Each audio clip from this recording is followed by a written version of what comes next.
Hello, friends, and welcome to I Know I Belong When, an innovation, unbiased production where bold voices, curious stories, and authentic impact amplify, knowing that you were invited, seen, heard, and needed.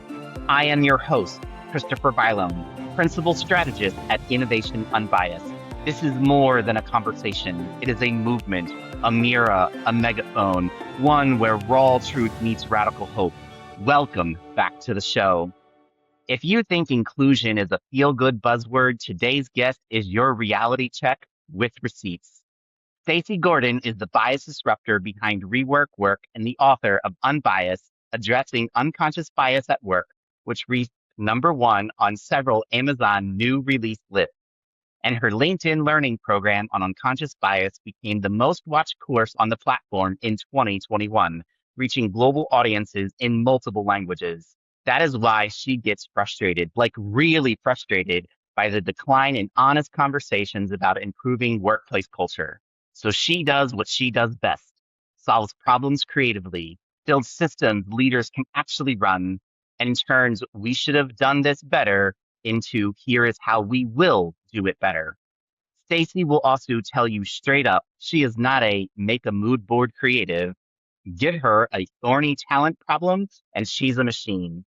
Give her a write a clever bio prompt and it freaks her out, which is why I love having her here. No fluff, no performative BS, just practical moves that make belonging measurable. And yes, she is doing it while raising 3 daughters, so the stakes are not academic, they are personal.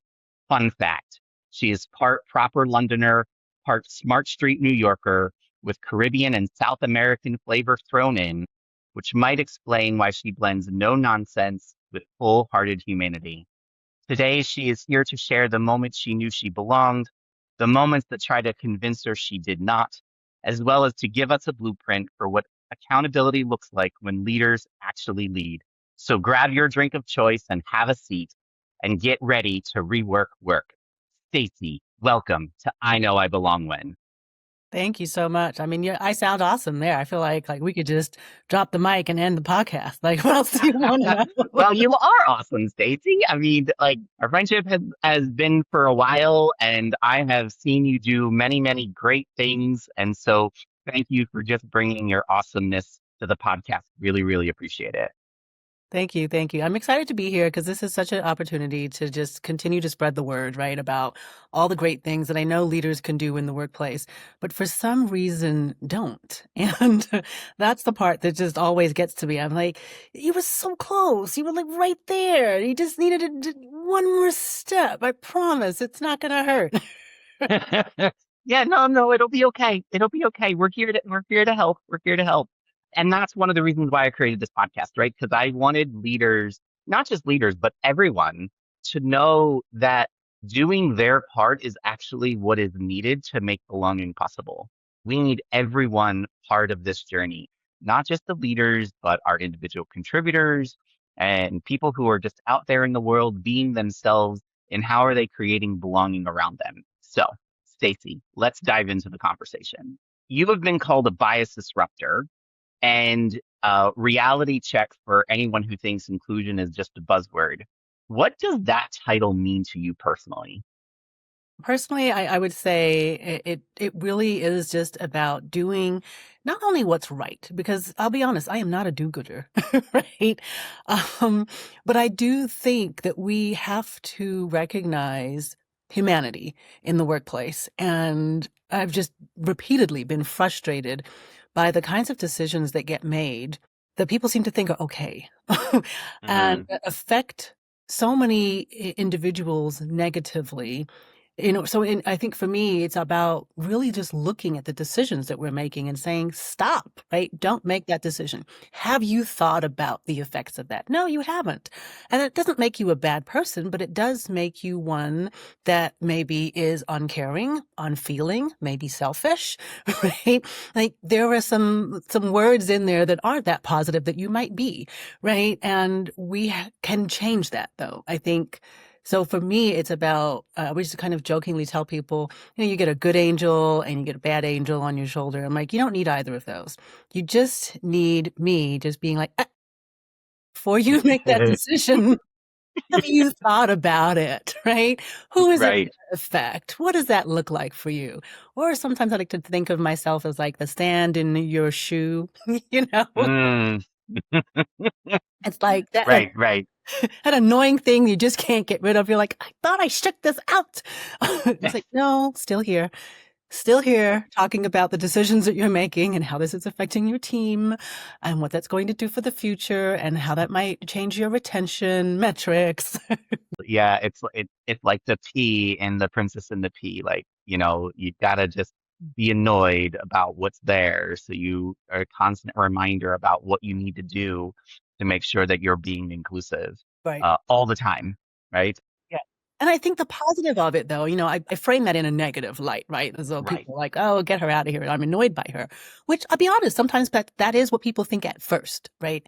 But in the moment when they have actually had the opportunity to interact with me, then the light bulb comes on. Then the penny drops, and they're like, oh, this actually isn't as bad as I thought it was going to be. This is actually good. This is actually helpful. I do enjoy this. This is better for my team. And so it's just getting over that hump because it's about creating habits. And that's really what I'm trying to do is help people create new positive habits. Yeah, and if they were comfortable, they're not going to change, right? So we're there to help them make them a little uncomfortable. So that sand in their shoe is that uncomfortableness, that reminding them that, hey, I probably need to change the direction I'm going. Take a pause, actually understand, like, how did the sand get into the shoe? Not that the sand is there, but how did it get there? And then what are we going to do to stop letting the sand get into my shoe and being annoying, right? And it's, well, create a better culture. So, okay, you describe yourself as somebody who is part Londoner, part New Yorker, with a little bit of Caribbean and South American flavor thrown in. So, how does that shape how you approach belonging and just leadership in general? I mean, it really, I would have to say that Zoran Mamdani is probably a perfect example of this because everyone was upset, right? That he talked about his auntie. And they said, well, that's not his aunt, that's his cousin. And I think every person of color on the planet said, what? For the love of God, right?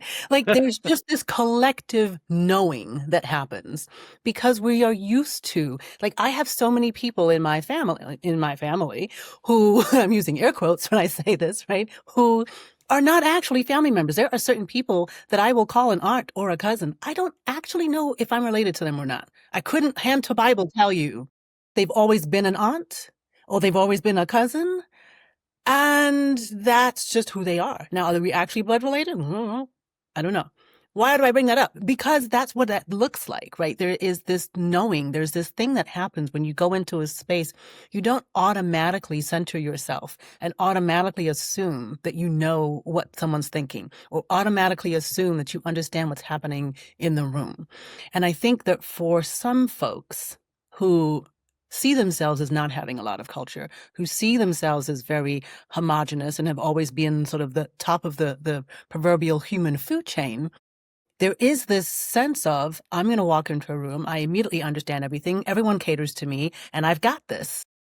And so I Mm, think the way that I come at things, using my experience, using where I was born, using all of the travel as well that I've done, and just getting to know so many different cultures of people, I am able to utilize that in the work and in the education that I am providing to lean on that experience and expertise. that's so, it's so true, right? I even come from a big family, and it is one of those things where I sometimes don't know if actually somebody who is said to be an aunt or a cousin, are they actually related to me or not? I have no idea, right? And it's just more of the family is how you define it. And I also know that being in just in the gay community, right? Sometimes we have to create our own families. And there are people that I consider to be father figures who are not blood related at all. They are just holding that role for me because I look up to them in that way. And so when somebody says that is my aunt or that is my cousin or that is whatever, that's how they defined it. And we just have to we have to support that, right? And so it made perfect sense to me when he said my auntie. I was like, okay, well, I knew exactly the role that she played in his life and understood the context and how his relationship was with her. Yeah. Okay, so one of the things that we do on this podcast is we say names. Names carry identity and history. What is the story behind your name and how has it influenced your sense of self? I have absolutely no idea, right, where my name comes from. I really don't. I think I remember asking my mother one time, and she gave me some story that I honestly don't remember because it wasn't like it wasn't profound, right? It was just like, oh, I think she was watching a TV show and liked the name of a character or something, right? And so I've looked up like what does Stacey mean, and again, I couldn't really tell you. What I do think is important about my name though is it's my name. So Yes. that means that when you refer to me, I'd like you to actually call me Stacy, not Tracy, not Anastasia, not any of the other names, not Stephanie, which I've also gotten quite a bit, right? Like it's Stacy. Not only do I want you to say it, but I want you to spell it. And I want you to spell Good. it correctly. So when you spell it, there is an E. It is Stacey. I cannot tell you the number of people that I actually do business with who do not spell my name correctly. And every single time, it gives me pause because I think to myself, how well do you know me if you cannot Right. spell my name correctly? What kind of a relationship do we have if you have not bothered to spell my name correctly? And in fact, literally right before I came onto this podcast, I had got a notification. That's what reminded me to hit my do not disturb from somebody that I had been doing some work with. And it said, "Hey, Stacy," and my name was spelled wrong. And I just had the moments. Yeah, no, I get it. I get it. I mean, I can't tell you the number of people who shorten my name to Chris, and One of those, I did it at first.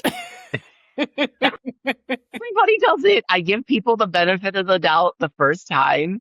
However, it's one of the reasons why, especially people on LinkedIn, right? I think this is the thing that fascinates me, is if you looked on my LinkedIn profile, it says hashtag always Christopher. And when you are sending me a message on LinkedIn, my name shows up and my header, right under my name, it's plain as day. It says always Christopher. And the number of people who say, "Hey, Chris," and I'm like, did you even like look at the cues, right, that No, tell you no, how to address me? they didn't read. And I think, and you need to add always Christopher, never Chris, right? Yes, yes, Like yes, those two yes. extra words, I think might be needed. But I want you to know that even if you add them, you're still going to be Chris to a lot of Right, people right, because right. people do not read. And I think that's the other thing about what's important about names is it's a matter of trust. So again, if we are coming into a space and we're saying, especially as leaders, right, that we want people to trust us. How can I trust you if you can't say my name right? How can I Right. trust you if I can't trust you to read an email and see how my name is spelled? I don't think people understand how trust is built and also Mm, quickly it is eroded. It's not you walking into a room and saying, "I am leader, trust me now." We will trust you because you have done the little things along the way that demonstrate to us that you are trustworthy. yeah, and I think it also is about how belonging happens, right? To know that you belong takes a long time and it's a lot of work, but it can be eroded over in a moment, right? And part of it is your name. Saying somebody's name incorrectly, spelling it incorrectly can really destroy somebody's sense of belonging right from the beginning. So I want to dive into the moment of belonging with you.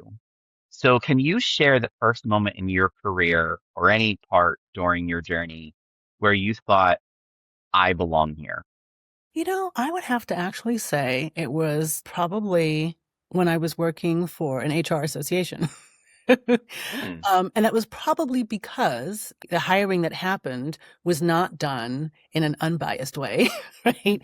And I ended okay. up working with one of my best friends who's been my best friend for 20 years, um, and a couple of other people that I know that I went to school with, right? So in that space, it was so much easier to create belonging because the people that I was with, we already had a prior relationship. But it wasn't just that. There was this idea that we were able to work together as a team. There was a team of us that really we got along well. We trusted each other. Somebody came into my office and sat down and said, "Hey, Stacey, I have a problem with this program that you're putting on." I would listen and say, "Okay, tell me about it." "Well, I must have done something. What did I do? Tell me about it. Like, let's talk."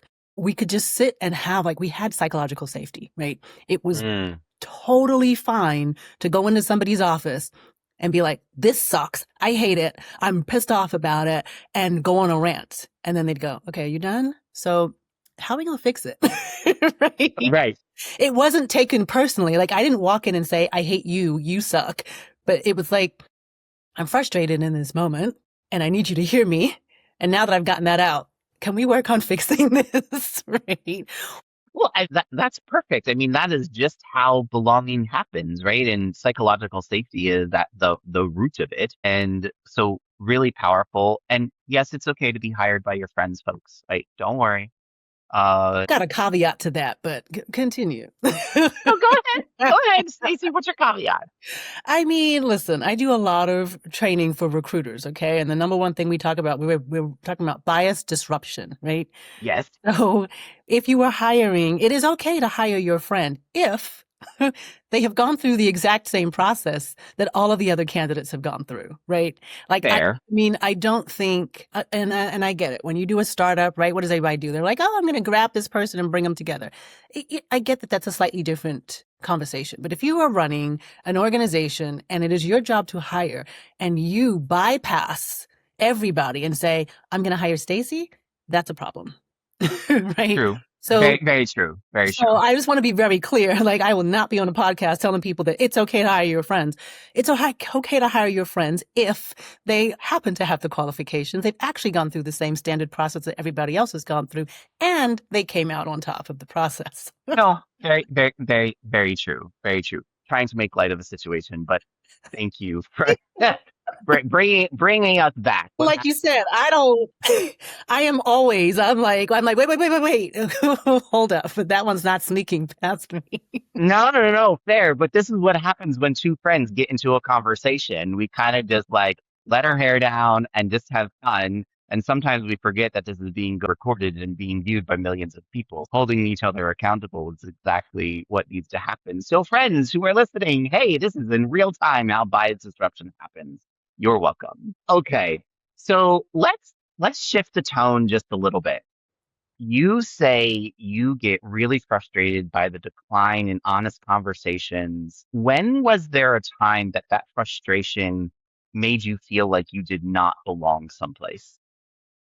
I'm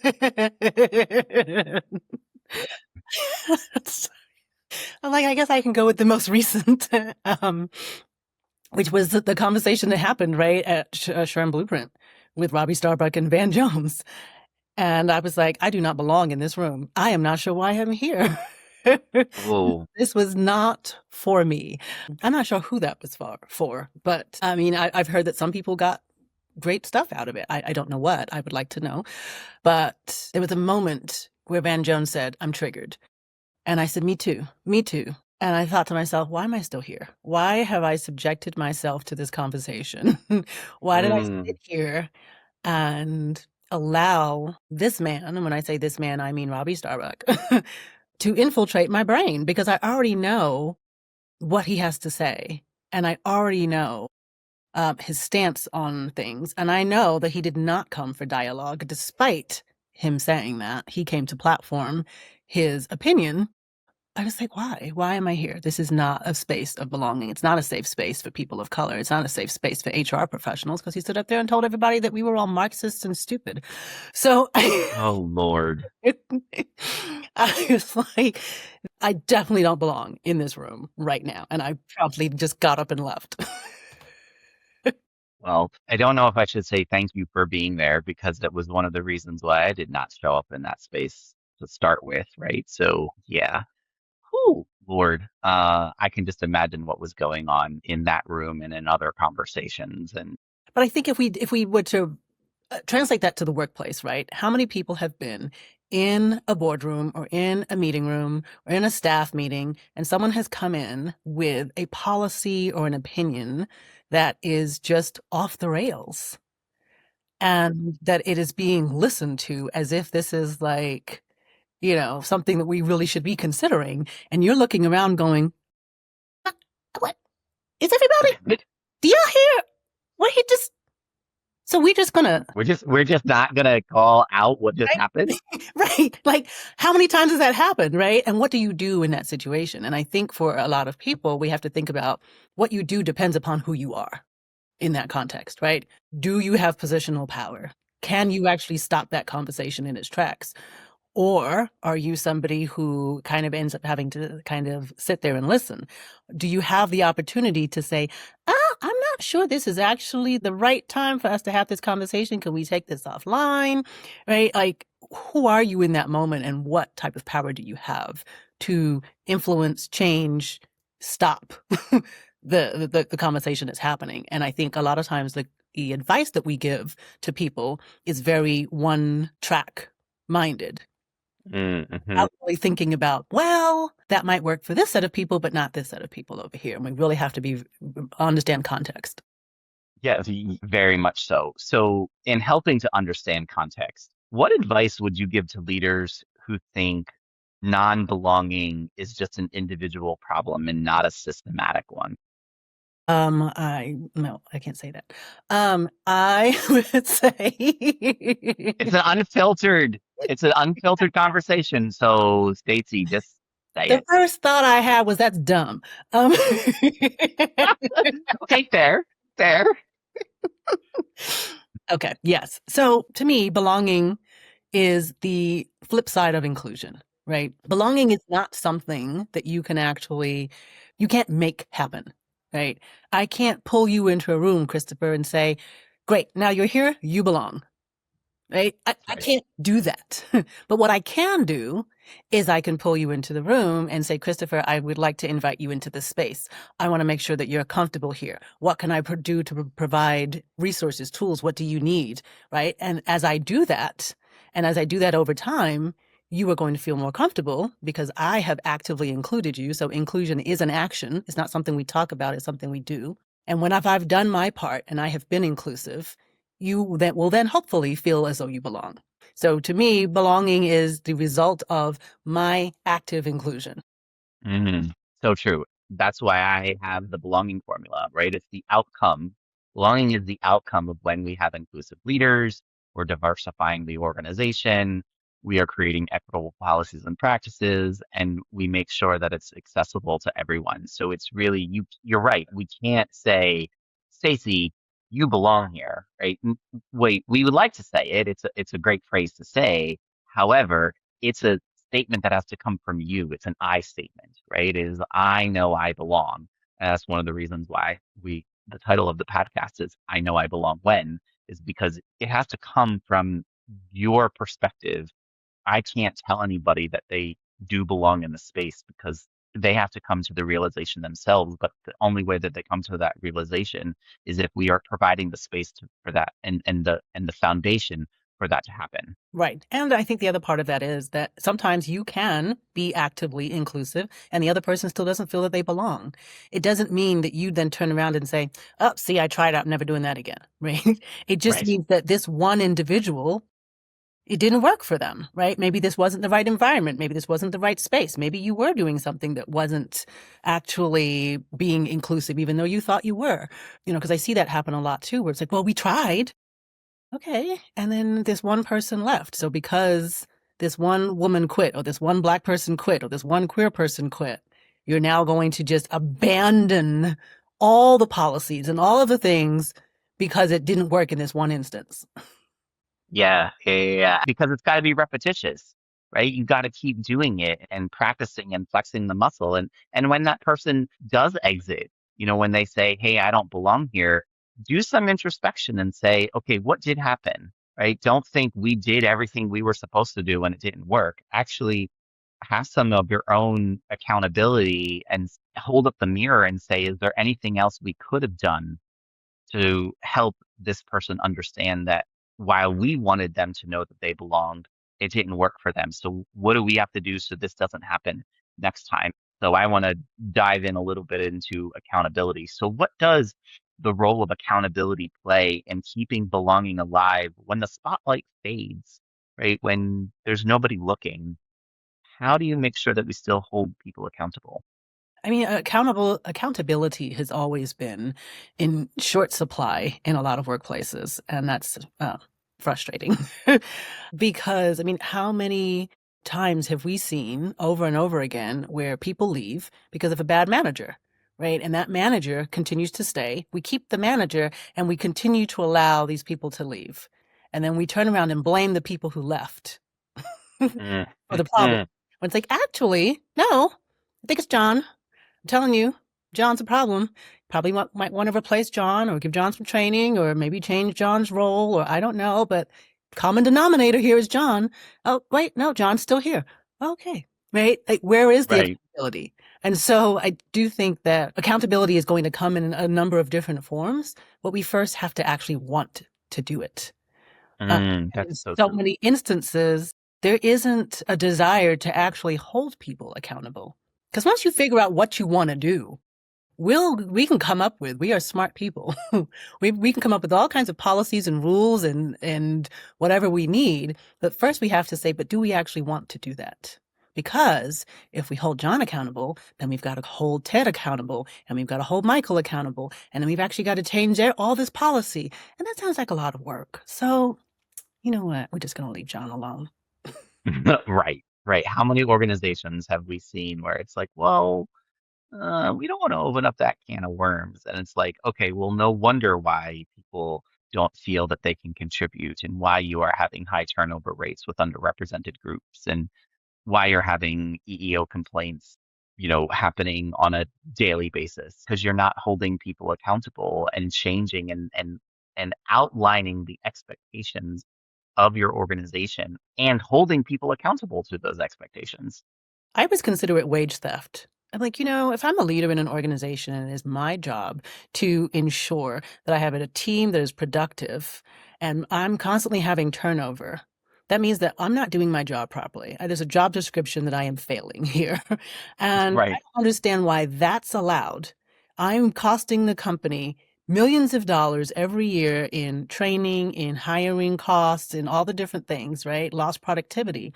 But yet, if I'm a $13 an hour McDonald's worker and I steal even a nickel, right? Oh, they make sure we hold that person accountable. Five Right. cents out right?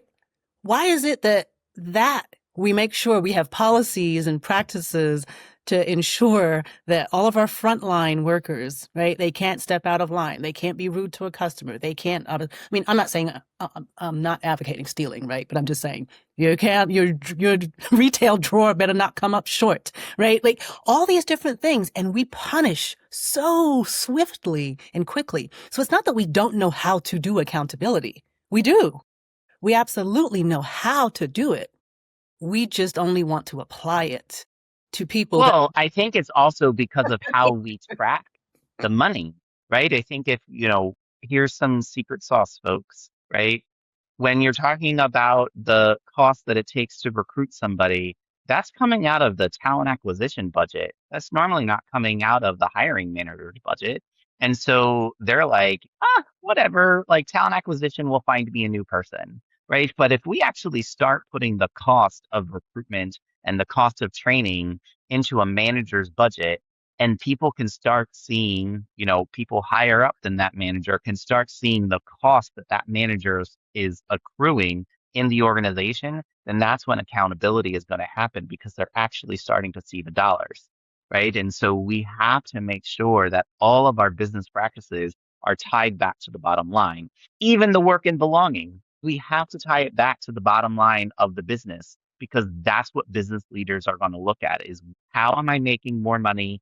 How is this hurting my profit? How is this potentially hurting the stock price? What are we going to have to do to report out on the earnings call at the end of the quarter. That's where accountability is. Yeah. And so how do we make sure that we're tying it back to the business result? Absolutely. I mean, that's exactly it. And like you just laid that out. And it's not as if leaders don't know they can do that, right? Right. Right. They haven't. And the point is, I wonder why, right? So that's, again, do we actually want to do it? Was my question 10 minutes ago. It's not that we Right. don't Right. know how. We know how. It's, do we want to do it? And we only want to do it when it's not going to apply to us. So we'll do the entry level and, the lower levels. But once we start looking at higher levels, it's like, oh no, because if we actually include that accountability, that might someday come back and bite me too. So. Right. Right. And we wouldn't want that. We wouldn't want to hold our own selves accountable. No, not at all. We could keep going around in this conversation because this is probably, Stacey, this is where you and I actually geek out on, is that accountability piece. I could just talk about this for hours. So, Stacey, this has been a riveting conversation. So thank you. And so I want to bring our recorded conversation to a close. And so I'm asking all of my guests to finish the following sentence. I know I belong when. So, Stacey, I know I belong when I don't have to code switch and I can just show up and be my authentic self. Mm. And that allows me to be me. And that's the brash, the loud, the unapologetic, and just understanding that if I'm calling you out on something, I'm not mad at you. I'm not upset with you. I'm just calling a spade a spade. That's just how I talk. Right? Yes. Yes. And the people who know me just know that, right? I don't have to explain it. I don't have to provide a disclaimer up front. I don't have to put a little explanation around it. People just know. Well, friend, thank you so much for this conversation. Stacey, it's been an absolute pleasure and a great reminder that belonging is not a destination. It is a practice, and it starts with listening. So, friends, if this episode has challenged you to move outside of your comfort zone, please follow our show, give us that 5-star review you want to give, and add a comment about what you will do to be a champion of belonging today. These actions will help amplify the message to others. And we want to hear from you. Finish the sentence, I know I belong when, and send us a voice note. Your story could open a future episode. Thank you for listening. Know that your bold, authentic self is welcomed, valued, and loved. And until next time, remember, you belong here.